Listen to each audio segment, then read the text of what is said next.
There are no permanent friends और permanent enemy, just permanent interest in geopolitics. ऐसा मैं क्यों बोल रहा हूँ? क्योंकि अगर कुछ महीनों पहले अगर कोई मुझसे पूछता कि बांग्लादेश का सबसे पावरफुल पर्सन कौन है, तो वो नो डाउट पीएम शेख हसीना होती, क्योंकि वो 15 सालों से वहाँ की पीएम थी, प्राइम मिनिस्टर थी, एंड वो बांग्लादेश के फाउंडर शेख मुजीबुर रहमान की बेटी भी थी। तो ऐसा क्या हो गया कि वही पीएम शेख हसीना की अब ऐसी हालत हो गई है कि उनको खुद की जान बचाने के लिए अपने देश को छोड़कर भागना पड़ गया, एंड वहाँ पर एक इंटरिम गवर्नमेंट को फॉर्म करना पड़ गया।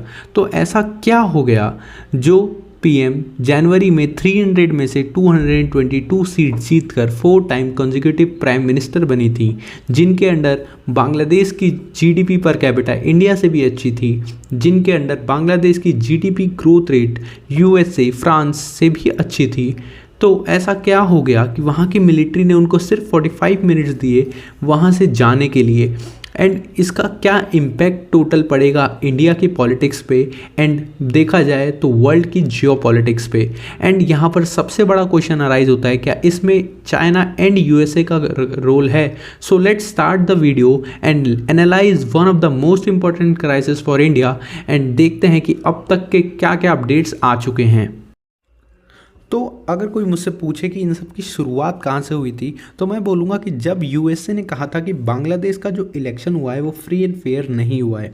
तो ये यहाँ पर एक आर्टिकल है जनवरी 8 का। तो यहाँ पर जैसे ही वहाँ के रिजल्ट्स आते हैं तो वहाँ के वॉशिंगटन से, यूएसए के वॉशिंगटन डीसी से स्टेट डिपार्टमेंट ने ये साफ कह दिया था कि वहाँ के इलेक्शन फ्री एंड फेयर नहीं हुए हैं, एंड बहुत ही ज़्यादा इम्पॉर्टेंट है ये कि एक डेमोक्रेसी में फ्री एंड फेयर इलेक्शंस हो।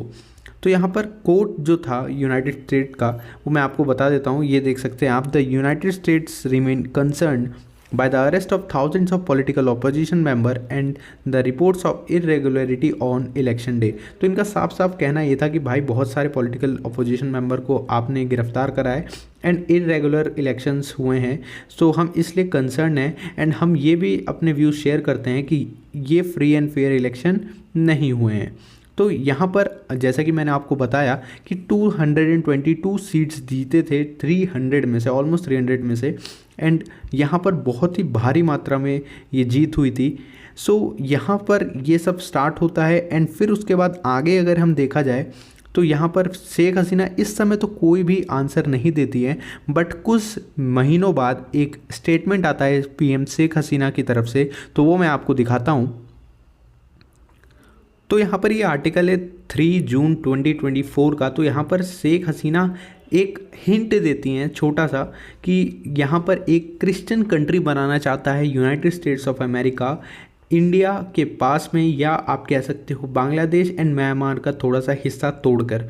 तो ये सब क्यों हुआ? क्योंकि भाई यहाँ पर अमेरिका चाहता था कि बांग्लादेश का एक आइलैंड है वो आइलैंड हमको दे दिया जाए। क्यों? क्योंकि उनको एक मिलिट्री बेस बनाना था जिससे वो बे ऑफ बंगाल पर, या आपको अगर मैं कहूँ तो साफ साफ वो चाहते थे कि इंडिया एंड वहीं पर चाइना के जो ट्रेड है उस पर वो नज़र बना के रख सके। तो यहाँ पर ये शेख हसीना ने साफ साफ मना कर दिया था, एंड उसके बाद यहाँ पर ये स्टेटमेंट आया था।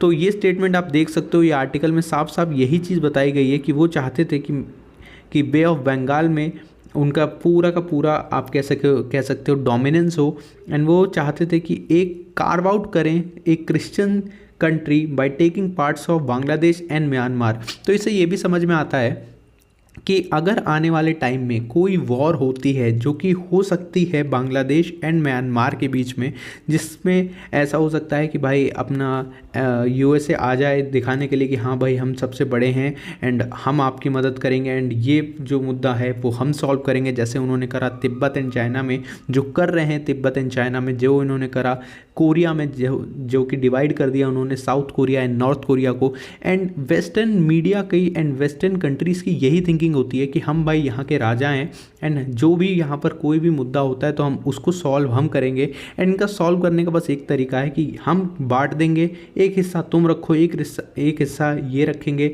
एंड दोनों हिस्से पे कंट्रोल हम करेंगे। तो यहाँ पर ये एक आपका स्टार्ट होता है यहाँ से मेन की हम यहाँ पर थोड़ा बहुत प्रोटेस्ट कर सकते हैं, एंड हम चाहते हैं कि ये कंट्री ऐसी ना बने, कोई कंट्री हमारे लैंड से ना बने। तो फिर उसके बाद कुछ ऐसे सीरीज़ ऑफ इवेंट्स होना चालू होते हैं जिससे at the end PM Sheikh Hasina को रिज़ाइन देना पड़ गया after 15 years of prime ministry rule.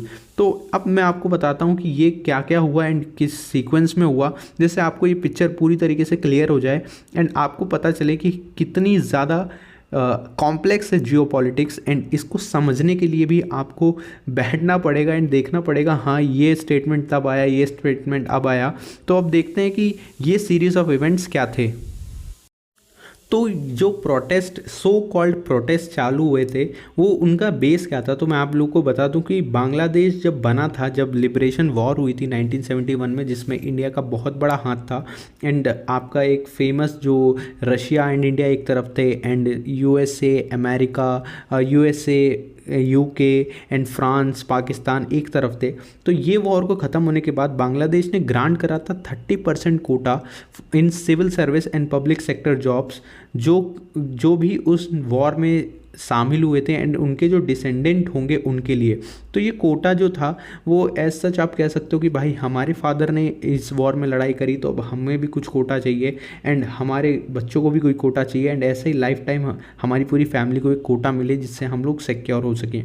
तो हाउएवर अक्टूबर 2018 में पीएम शेख हसीना ने ये कह भी दिया था कि हम ये रिजर्वेशन को हटा देंगे, क्योंकि उस समय भी अगर आप जाएंगे देखेंगे आर्टिकल्स को तो वहाँ पर भी प्रोटेस्ट हो रहे थे लार्ज स्केल पे स्टूडेंट्स के द्वारा, बट वहाँ पर सिर्फ प्रोटेस्ट हो रहे थे, ऐसा कोई हिंसा टाइप माहौल नहीं हो गया था।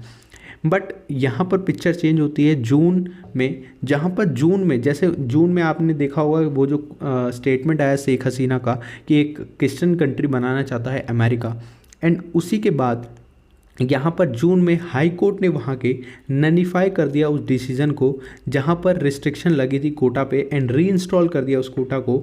एक क्योंकि पटिशन्स फाइल हुई थी कुछ रिलेटिव्स के द्वारा जो 1971 के वेटरन्स थे एंड फिर से 56% ऑफ गवर्नमेंट जॉब्स पे रिजर्वेशन डाल दिया गया था।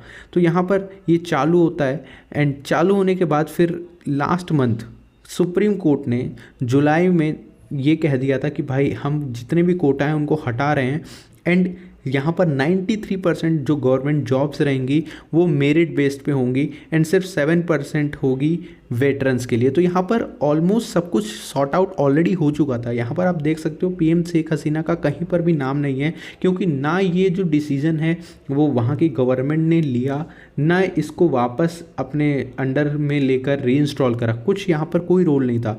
हाई कोर्ट ने एक डिसीज़न दिया जिसको सुप्रीम कोर्ट ने फिर से रिवोक कर दिया।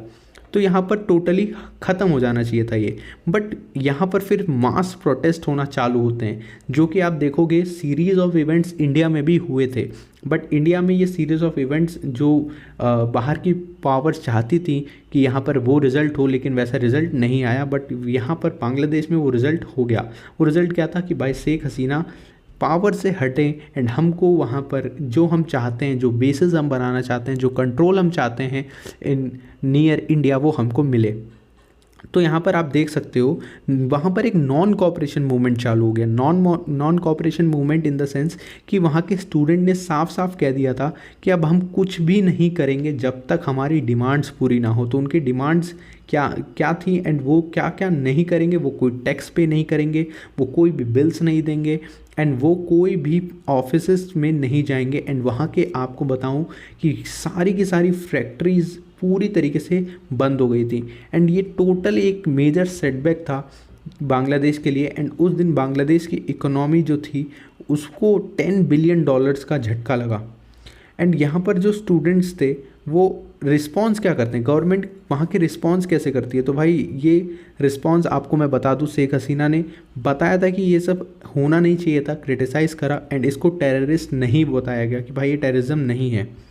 सो यहाँ पर कुछ कंडीशंस रखी गई, कुछ अनकंडीशनल स्टूडेंट लीडर से बात करी गई, ऑफर्स हुए, रिजेक्ट करे उन ऑफर्स को एंड वहाँ पर सीरियस इवेंट्स चालू रहा। तो इन सब के बाद क्या हुआ मैं आपको वो बताता हूँ। सो उसके बाद ढाका को एक रिजेंबल कर दिया, वॉर जोन डिक्लेयर कर दिया। वॉर जोन डिक्लेयर करने के बाद भाई वहाँ पर बहुत सारी चीज़ें हुई, वहाँ मोटरसाइकिल जलाई गई, वहाँ पर कार्स जलाई गई, पीएम के ऑफिस में जाकर वहाँ की सारी जितनी भी चीज़ें थी पीएम की वो सारी की सारी लूटी गई। वहाँ की उनकी बिल्ली तक को, लाइक वहाँ की लिटरली जो उनकी फेवरेट कैट थी उसको भी ले लिया गया एंड इवन उसको सोल्ड आउट भी कर दिया गया था। एंड 40,000 जो बांग्लादेशी टका होता है उसमें बेचा गया। तो यहाँ पर मैं आपको बताऊँ कि 4 और 5 अगस्त में शेख हसीना एंड उनकी जो सिस्टर थी वहाँ से चली जाती हैं, कहाँ से, पीएम ऑफिस से चली जाती हैं। एंड वो चाहती थी कि एक मैं रिकॉर्ड करूँ स्पीच एंड वहाँ पर एक स्पीच को डाल सकूँ, बट कोई भी इंटरनेट एक्सेस नहीं था मेजर सिटीज़ में, क्योंकि आपको मैं बता ही चुका हूँ कि वॉर जोन डिक्लेयर हो चुका था। 3,500 फैक्ट्रीज बंद हो गई थी एंड जो जहाँ शेख हसीना ने जब रिज़ाइन करा उस दिन 94 पीपल की डेथ हो गई थी। तो यहाँ पर हम देख सकते हैं कि भाई वायलेंस हुआ एंड जो चाहते थे स्टूडेंट्स की पीएम को पावर से हटाना वो हट गई थी। बट उसके बाद ये रेडिकलाइज होना चालू हुआ, रेडिकलाइज इन द सेंस फिर वहाँ की माइनॉरिटीज़ को टारगेट करना चालू करा गया, जो कि बहुत ही ज़्यादा कंसर्निंग चीज़ थी। वो क्यों थी वो मैं अब आपको आगे एक जो नेक्स्ट आर्टिकल है एंड बहुत ही ज़्यादा अच्छा आर्टिकल है, मैं सारे आर्टिकल्स की लिंक डिस्क्रिप्शन में दे दूँगा, आप जाके खुद से पढ़ सकते हैं। तो वो हम आर्टिकल देखते हैं वहाँ पर क्या क्या न्यूज़ थी। तो आप यहाँ पर देख सकते हैं कि 205 अटैक्स हुए थे माइनॉरिटीज़ पे एंड बेसिकली माइनॉरिटीज़, ये कहना ये है कि माइनॉरिटीज़ में थे Hindus, Christians and Buddhist and large scale में हिंदूज़ पे अटैक हुआ था। एंड बहुत सारी वीडियोस ऐसी भी आई थी कि हिंदू टेम्पल्स पे अटैक हुए, हिंदूज जो वहाँ पर रह रहे थे उनके घरों पे अटैक हुए एंड कुछ ऐसे कंसर्निंग एंड बहुत ही ज़्यादा डिस्टर्बिंग वीडियोस भी आई थी जहाँ पर लोगों को मार के मतलब लिटरली टांग दिया गया था एंड दिखाया गया था कि यहाँ पर हमारा राज है। तो यहाँ पर फिर क्या हुआ, एक सीरीज़ ऑफ इवेंट्स फिर चालू हुई कि जितने भी हिंदूज कम्युनिटी थी, जितने भी हिंदू लोग थे वो एक जगह गैदर हो गए, उन्होंने चालू करा प्रोटेस्ट करना। एंड ये आप देख सकते हो ये photo, Hindu have right to live in Bangladesh. तो यहाँ पर ये 9 अगस्त की बात है। ये मतलब सोच लीजिए कि 4 डेज़ के अंदर अंदर इतना रेडिकलाइजेशन हो चुका है इस प्रोटेस्ट का, जो कि स्टार्ट हुआ था स्टूडेंट्स के द्वारा। तो आप देख सकते हो कि सिंपल सी भाई कॉमन सेंस की बात है कि ये सिर्फ एक प्रोटेस्ट, स्टूडेंट प्रोटेस्ट तो नहीं था। तो यहाँ पर ये सीरीज़ ऑफ इवेंट्स कहाँ जाते हैं, तो भाई यहाँ पर अभी एक जो आपको मैं बताऊँ जो करंट अपडेट ये आया है। सो करंट अपडेट ये है कि जो वहाँ की एक गवर्नमेंट बनी है, इंटरिम गवर्नमेंट, उन्होंने कहा है कि attacks on Hindu noted with grave concern, हम बहुत ही ज़्यादा कंसर्न हैं एंड हमने इसके अगेंस्ट बहुत सारे जो एक्शंस थे वो हमने लेने चालू कर दिए हैं। हमने जितने भी एक रिस्पॉन्सिबल जो वहाँ के ग्रुप्स थे उनके साथ बहुत ही ज़्यादा बातचीत करी, बैठे हम लोग एंड इसके वेज निकाले, फाइंड्स करे वेज को, जिससे ये जो अटैक्स हैं उनके जो भी रिजल्ट्स आए उनको हम थोड़ा सा कम कर सकें एंड लोगों को हम एक टाइप ऑफ एड दे सकें। तो यहाँ पर हमने ये तो देख लिया, बट इसके बाद कुछ स्टेटमेंट्स आती हैं शेख हसीना की तरफ से, शेख हसीना के बेटे की तरफ से एंड इवन उन्होंने कुछ कंट्रीज़ का नाम लेके कहा है कि ये जो प्रोटेस्ट हुए हैं वो इन्होंने करवाए हैं। तो मैं आपको बताता हूँ कि वो स्टेटमेंट क्या हैं। तो यहाँ पर शेख हसीना ने डायरेक्टली ब्लेम करा है, सिर्फ नाम नहीं लिया, कोई हिंट नहीं दिया, डायरेक्टली ब्लेम करा है यूएसए को एंड उन्होंने बताया कि ये क्यों हो रहा है एंड उनके स्टेटमेंट्स में आप लोगों को बता देता हूँ जिससे आप लोगों को डायरेक्ट साफ पता चल जाए। तो उन्होंने कहा कि मैंने रिज़ाइन करा क्योंकि मुझे पता था कि ये कहाँ पर लीड करेगा, कितनी डेड बॉडीज़ होंगी एंड ये लोग सिर्फ चाहते थे कि पावर में आए एंड वो किसी पे भी किसी तरीके से पावर में आ जाएं, चाहे उनको डेड बॉडीज़ पे चलना क्यों ना पड़ जाए। तो यहाँ पर उन्होंने इसलिए रिज़ाइन दे दिया था। उन्होंने ये भी कहा, I could have remained in power if I have surrendered the sovereignty of Saint Martin island. तो ये ही आइलैंड था जो यूएसए को चाहिए था, अमेरिका को चाहिए था, एक आइलैंड जो जिस पे वो एक बेस बना सके एंड वो कंट्रोल कर सके बे ऑफ बंगाल को। एंड बे ऑफ बंगाल को कंट्रोल करना आपको इससे ही पता लग जाएगा कि बे ऑफ बंगाल से आप इंडिया पे नज़र रख सकते हो, आप चाइना पे नज़र रख सकते हो, एंड आप डायरेक्टली स्ट्रेट ऑफ मलक्का पे अपनी पकड़ बना सकते हो कि भाई strait of Malacca bay of Bengal से कितना दूर है, कितना दूर है बांग्लादेश से, कुछ भी नहीं है। अगर चाहें तो एक फुल स्केल वॉर में बहुत ही ज़्यादा इंपॉर्टेंट रोल ये आइलैंड बताता कि हाँ भाई मैं बहुत ही ज़्यादा इंपॉर्टेंट हूँ। तो ये कहते हैं कि I breeze to the people of my land and do not be manipulated by radicals. तो उन्होंने ये कहा है, उन्होंने ये भी कहा कि मैं if I had remained in the country more lives would have been lost, more resources would have been destroyed. तो उन्होंने कहा कि अगर मैं रहती तो बहुत ही ज़्यादा रिसोर्सेज और डिस्ट्रॉय करे जाते, एंड मैंने ये बहुत ही ज़्यादा डिफ़िकल्ट था मेरे लिए कि मैं ये डिसीज़न लूँ एंड अपने देश को छोड़ के जाऊँ। और उन्होंने आखिर में ये भी कहा कि भाई आप होप लूज़ मत करिए, मैं आऊँगी एंड मैं आने के बाद वहाँ पर जितने भी लोग हैं उनके लिए फिर से इलेक्शन लड़ूंगी, क्योंकि ये कंट्री जो है वो मेरे लोगों की है जिनके लिए मेरे फादर ने अपनी जान दी। तो भाई इनके फादर आपको तो पता ही है, इन्हीं के फादर थे जिन्होंने बांग्लादेश को बनाया था, एंड वो 6 से 8 महीने पाकिस्तान की जेल में भी रहे थे। तो इसका आंसर देते हुए कि जो इंटरिम गवर्नमेंट फॉर्म हुई है उन्होंने आंसर दिया। तो उन्होंने क्या आंसर दिया मैं आपको बताता हूँ। उन्होंने आंसर क्या दिया, तो ये स्टेटमेंट है, not denying there was violence against minority. तो वो कहते हैं कि मैं नहीं डिनाई कर रहा हूँ कि कोई भी वायलेंस नहीं था माइनॉरिटीज़ के अगेंस्ट, बट इतना भी ज़्यादा नहीं था। देखो कितनी ज़्यादा हिपोक्रेट स्टेटमेंट है कि इतना भी ज़्यादा नहीं था, थोड़ा मोड़ा था, बस इसको एग्जैजरेट कर दिया है ग्लोबल मीडिया द्वारा। भाई बहुत ही ज़्यादा कंसर्निंग वीडियोस थी, मैं यहाँ पर दिखा भी नहीं सकता हूँ कितनी ज़्यादा कंसर्निंग वीडियोस वो थी। आप देख सकते हो, अगर आपको वो देखनी है तो मैं आपको वो लिंक्स प्रोवाइड कर दूंगा कि देखो कि इतनी ज़्यादा बुरी तरीके से वहाँ पर हालत हो गई थी हिंदूज़ की। तो इसी की वजह से 7 to 8 लाख हिंदू एक जगह इकट्ठे हो गए हैं, जो आप कह सकते हो यूनिटी की वजह से ही UN ने भी स्टेटमेंट दिया कि भाई ये बहुत ही ज़्यादा कंसर्निंग मैटर है। इजराइल ने भी कहा। तो उन्होंने फिर आलमगीर जो थे उन्होंने क्या कहा, उन्होंने आलमगीर ने भाई ये कहा कि जो वायलेंस हो रहे हैं, जो वायलेंस हुए ये सिर्फ एक पॉलिटिकल टर्मोइल्स था, उसका रिजल्ट था। एंड जो ये जो क्लेम कर रहे हैं शेख हसीना ने वो पूरी तरीके से रबिश है, पूरी तरीके से बेकार है कि यूनाइटेड स्टेट्स था इन सब के पीछे, ये जो प्रोटेस्ट हुए इन सब के पीछे। एंड उन्होंने ये कहा कि not the United state but Hasina is responsible for the situation. तो इनका साफ कहना है कि यूनाइटेड स्टेट ने भाई शेख हसीना की वजह से ये सब हो रहा है, एंड ये जो स्टूडेंट्स प्रोटेस्ट थे वो शेख हसीना के खिलाफ थे।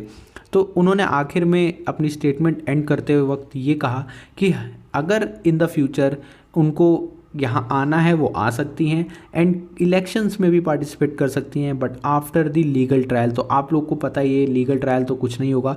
एंड जैसे इमरान खान का हुआ था, इमरान खान भी बहुत ही यूएसए कर रहे थे, उन्होंने तो स्टार्टिंग में यूएसए का नाम ले लिया था कि उन्होंने एक फ़ाइल भेजी ऐसा ऐसा करो, एंड मैंने उस फाइल को फाड़ दिया। तो उन्होंने ऐसा नाम लेके कहा, एंड इस समय वो कहाँ है, वो जेल में है, उनकी पार्टी पूरी तरीके से डिसबैन हो चुकी है, उनका जो लोगो है वो पूरी तरीके से ख़त्म हो चुका है। सो ऐसा ही होगा इन द फ्यूचर अगर वो आती हैं। एंड देखते हैं कि ये जो सीरीज़ ऑफ इवेंट्स हैं वो कितने आगे बढ़ते हैं। एंड ये बहुत ही ज़्यादा कंसर्निंग है इंडिया के लिए, क्योंकि आप जानते ही हो कि ये एक बहुत ही ज़्यादा फ्रेंडली गवर्नमेंट थी बांग्लादेश की इंडिया के लिए, एंड बहुत ही ज़्यादा काम हमारे आती, क्योंकि जो हमारी सबसे बड़ी आप कह सकते हो कमज़ोरी है वो है चिकन स्नैक, जो कॉरिडोर है वो छोटा सा सिलीगुड़ी कॉरिडोर जो 22 किलोमीटर्स का है, अगर वो हमारे हाथ से निकल जाता है ना तो पूरा नॉर्थ ईस्ट चला जाएगा। एंड उसके अगेंस्ट हम लोग क्या करने वाले थे कि हम लोग एक टनल बनाने वाले थे बांग्लादेश के थ्रू जो हमको कनेक्ट करती नॉर्थ ईस्ट से डायरेक्टली। तो अब वो तो पूरी तरीके से ख़त्म हो जाएगा, एंड इन द फ्यूचर ऐसा भी हो सकता है कि हमारे खिलाफ़ हो जाए बांग्लादेश। एंड ऐसे बहुत सारे स्टेटमेंट्स ऑलरेडी आ चुके हैं मोहम्मद यूनुस के द्वारा कि अगर आप हमारे खिलाफ़ जाएंगे, हमारे इंटरेस्ट के खिलाफ़ जाएंगे तो वो आपके लिए भी बुरा होगा। तो लेट्स सी आगे क्या होता है। एंड इस समय तो हमारे लिए बहुत ही ज़्यादा कंसर्निंग चीज़ है, क्योंकि अब हमारे आसपास जितने भी देश हैं उनको 2 देशों को छोड़ दिया जाए, वो है नेपाल और भूटान। इनके अलावा देखा जाए तो सारी कंट्रीज़ हमारे खिलाफ़ हैं। एंड नेपाल भी थोड़ा बहुत ऐसा है कि वो इंडिया की तरफ भी है, थोड़ा बहुत चाइना की तरफ भी है। तो अगर इन द फ्यूचर वॉर होती है तो बहुत ही ज़्यादा डिफ़िकल्ट हो सकता है हमारे लिए। तो अगर आप लोग को एक केस स्टडी चाहिए कि इन द फ्यूचर अगर ऐसा होता है कि बांग्लादेश भी हमारे खिलाफ हो जाए तो हमारी स्ट्रैटेजी क्या होनी चाहिए, हमारे स्टेटमेंट्स किस तरफ अलाइन होने चाहिए। अगर आपको ऐसी वीडियो चाहिए तो आप कमेंट कर सकते हो। So that's it for today. अगर आपको ये वीडियो पसंद आई हो तो लाइक शेयर सब्सक्राइब करिएगा। अब मिलते हैं नेक्स्ट वीडियो में, तब तक के लिए जय हिंद जय भारत।